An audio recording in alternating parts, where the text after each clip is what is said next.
Hello, this is Lisa Gabrielle, and welcome back to Digital Publishing Online. And I'm going to continue with my demonstration on how to get started on the type phases or the type variations project. Okay, so we're going to discuss how to create a master page today and how to get started on making pages from that master page. Now, what I have here on the screen is what you have in your project handout that I've placed in the classroom. And this is page, I believe it's page 3 of your handout. So I think I've gone over a lot of the criteria on the first page. I've been talking about some of the criteria on the second page and making reference to it.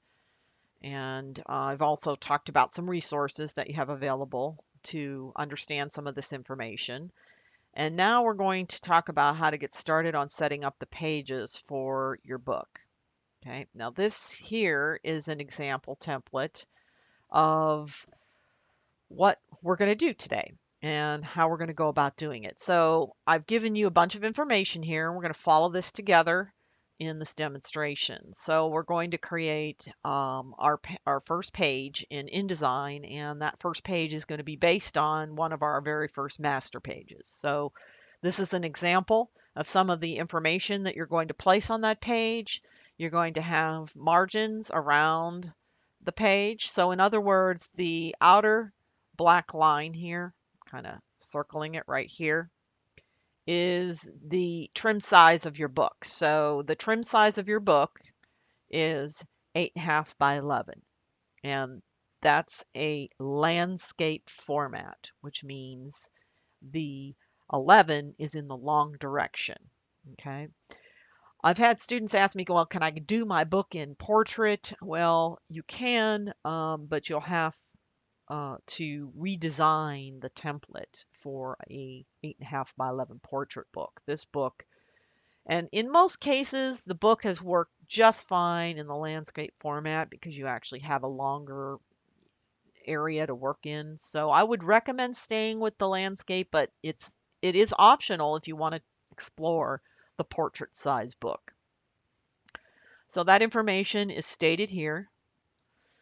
Also, in addition, on this template, you're going to have a margin on this edge that is going to be indented 1.5. Now, in the face-to-face class, the students are required to actually print and bind this book, but online, this is the first time I'm teaching this online, so you guys are lucky. You don't have to spend the money to actually go get this printed. But if you want to, and that is something that you want to explore as part of this class, I highly recommend going and doing that because it's a great experience working with different papers and going and getting something bound, and just finding services in the area that can help you do those things. It's a good thing to know, is what they tell me.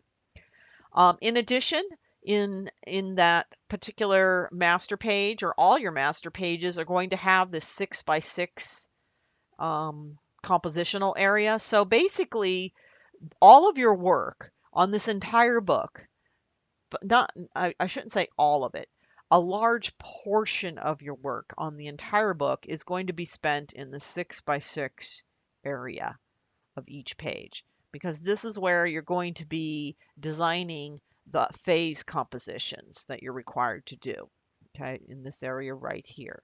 And as I said, that's a 6 by 6 inch box, and you'll be utilizing a 25 unit grid, as you can kind of see back here. And we're going to create that grid today as well. Also, in addition to the 6 by 6 compositional space, all right, that you'll be working with quite a bit, you're going to have outside of that a label system, which is going to identify what is happening on each page. So as stated here, the label system should include the following information. So for each page, you're going to tell me what phase it is, what typeface you're using, what type of justification. Now, it could be multiple.